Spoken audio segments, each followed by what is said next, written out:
आपका स्वागत है हमारे YouTube चैनल में। आइए आज हम कक्षा 11वीं के अध्याय 1 रसायन विज्ञान की कुछ मूलभूत अवधारणाएं जिसकी चौथी वीडियो की शुरुआत करने जा रहे हैं, जिसमें आज हम विलयन की सांद्रता दर्शाने की विधियां जिसमें मूलरता, मूललता, शक्ति, प्रतिशतता, फॉर्मलता, नार्मलता, मूल प्रभाज, मूल भिन्न या मूलर द्रव्यमान, रासायनिक अभिक्रिया एवं रासायनिक समीकरण के बारे में अध्ययन करेंगे।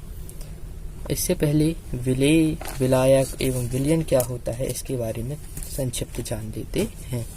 विलेय और विलायक के मिश्रण को विलयन कहते हैं। विलयन किसे कहते हैं?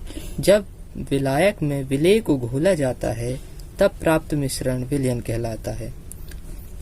विलयन भी दो प्रकार के होते हैं, समांगी एवं विषमांगी, लेकिन इसकी चर्चा भी हम नहीं करेंगे। दूसरा है विलेय। यह वह पदार्थ होता है जिसे विलयन में घोला जाता है। यह विलायक की तुलना में अपेक्षाकृत कम होता है, जैसे नमक, शक्कर आदि। विलायक यह वह पदार्थ होता है जिसमें विलेय को घोला जाता है और विलेय घुल जाता है, विलायक कहलाता है। यह विलेय की तुलना में अधिक होता है, जैसे जल, ईथर, दूध आदि। जल को सर्वात्रिक विलायक भी कहते हैं। सांद्रता दर्शाने की विधियां। पहला, शक्ति।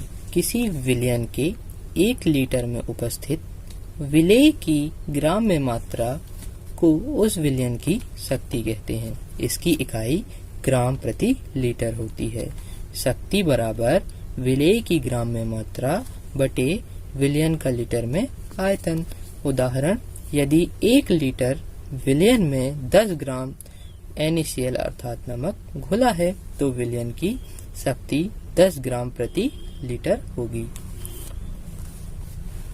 दूसरा, प्रतिशतता। यदि किसी विलयन के 100 भागों में उपस्थित विलेय की मात्रा को उस विलयन की प्रतिशतता कहते हैं। आयतन प्रतिशतता और द्रव्यमान प्रतिशतता दो होती हैं। पहले आयतन प्रतिशतता, विलेय का आयतन बटे विलयन का आयतन गुणा 100। द्रव्यमान प्रतिशतता में विलेय का द्रव्यमान बटे विलयन का द्रव्यमान गुणा 100। इन सूत्रों की सहायता से हम प्रतिशतता याद कर। मूललता, जो कि बहुत ही इम्पोर्टेंट टॉपिक है, इसे कैपिटल M से दर्शाते हैं। किसी विलयन के 1 लीटर में उपस्थित विलेय के अणुओं की संख्या या विलेय के मोलों की संख्या को उस विलयन की मूलरता कहते हैं। इसे कैपिटल M से दर्शाते हैं। मूलरता बराबर विलेय के अणुओं की संख्या, जिसे NB, विलयन का लीटर में आयतन अर्थात कैपिटल V। विलेय के अणुओं की संख्या NB बराबर विलेय का द्रव्यमान WB अपॉन विलयन का अणुभार MB। टोटल सूत्र M = WB अपॉन MB गुणा 1000 बटे VmL, क्योंकि यह ml में लिया गया है इसलिए यहाँ 1000 का हुआ है। यदि यहाँ 1 लिखते तो यहाँ V यहाँ लीटर में लेते। इसकी इकाई मोल प्रति लीटर होती है। दूसरा टॉपिक है मूललता। यह भी इम्पोर्टेंट है, परीक्षा में आता है। मूललता, इसे स्मॉल m से दर्शाते हैं। किसी विलायक के 1000 ग्राम में उपस्थित, यहाँ पूरा मूलरता की तरह ही है, लेकिन यहाँ सिर्फ विलायक है। किसी विलायक के 1000 ग्राम में उपस्थित विलेय के मोलों की संख्या को उस विलयन की मूललता कहते हैं। इसे स्मॉल m से दर्शाते हैं। मूललता स्मॉल m बराबर विलेय के मोलों की संख्या NB बटे विलायक का द्रव्यमान किलोग्राम में। इसलिए विलेय के मोलों की संख्या NB बराबर विलेय का द्रव्यमान WB बटे विलेय का अणुभार MB।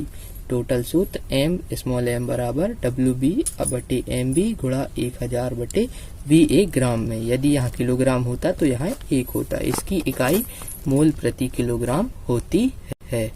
फॉर्मलता, इसे कैपिटल F से दर्शाते हैं। किसी विलयन के 1 लीटर में उपस्थित विलेय के ग्राम सूत्र द्रव्यमानों की संख्या को उस विलयन की फॉर्मलता कहते हैं। इसे कैपिटल F से दर्शाते हैं। फॉर्मलता बराबर ग्राम सूत्र द्रव्यमानों की संख्या WB अपॉन विलयन का लीटर में आयतन MB। इसलिए कैपिटल F बराबर WB अपॉन MB। इसकी कोई इकाई नहीं होती है।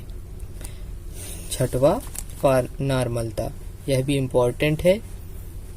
नॉर्मलता किसी विलयन के 1 लीटर में उपस्थित विलेय के ग्राम तुल्यांक द्रव्यमानों या भारों की संख्या को उस विलयन की नॉर्मलता कहते हैं। नॉर्मलता इसे कैपिटल N से प्रदर्शित करते हैं। ग्राम तुल्यांक भारों की संख्या बटे विलयन का लीटर में आयतन। अब ग्राम तुल्यांक भारों की संख्या बराबर विलेय का द्रव्यमान WB अपॉन विलेय का तुल्यांकी भार कैपिटल E। इसलिए नॉर्मलता कैपिटल N बराबर WB अपॉन E गुणा 1 अपॉन V लीटर में। यदि यहाँ 1000 होता तो यहाँ ml में होता, मिलीलीटर में। नॉर्मलता WE बराबर WB upon capital E multiply 1000 upon V ml में। इसकी इकाई सिर्फ N लिखा जाता है। मोलों की संख्या ज्ञात करने हेतु सूत्र है द्रव्यमान बटे अणुभार। द्रव्यमान WB अपॉन MB। मोल प्रभाज्य या मूल भिन्न। 7वां है विलयन। किसी विलयन में उपस्थित अवयव, 2 अवयव होते हैं विलयन में, विलेय और विलायक, के मोलों की संख्या तथा विलयन के संपूर्ण मोलों की संख्या के अनुपात को मोल प्रभाज्य कहते हैं। इसे कैपिटल X से प्रदर्शित करते हैं। मोल प्रभाज्य बराबर अवयव विलेय या विलायक में के मोलों की संख्या बटे विलयन के संपूर्ण मोलों की संख्या। अब विलेय के मोल प्रभाज्य की बात करें या विलायक के मोल के प्रभाज्य की बात करें, यहाँ हम विलेय के मोल प्रभाज्य की बात करते हैं, जिसमें विलेय के मोलों की संख्या NB अपॉन विलेय के संपूर्ण मोलों की संख्या अर्थात विलेय के मोलों की संख्या धन विलायक के मोलों की संख्या XB बराबर NB बटे NB प्लस NA। विलायक का मूल प्रभाज्य XA, विलायक का मूल प्रभाज्य XA। तो यहाँ विलायक के मोलों की संख्या NA अपॉन विलयन के संपूर्ण मोलों की संख्या, या कहें विलायक के मोलों की संख्या धन विलेय के मोलों की संख्या। मोलर द्रव्यमान। किसी पदार्थ के 1 मोल के द्रव्यमान को मोलर द्रव्यमान कहते हैं। जल का मोलर द्रव्यमान 18 है तथा CO2 का मोलर द्रव्यमान 44 है।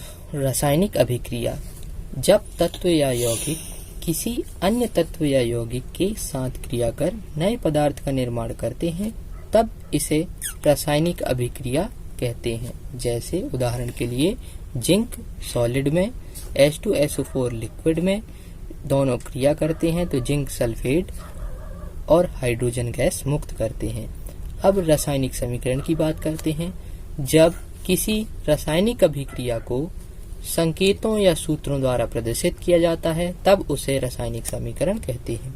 हाइड्रोक्लोरिक अम्ल एवं सोडियम हाइड्रोक्साइड की क्रिया HCl एवं सोडियम हाइड्रोक्साइड तो NaCl प्लस H2O।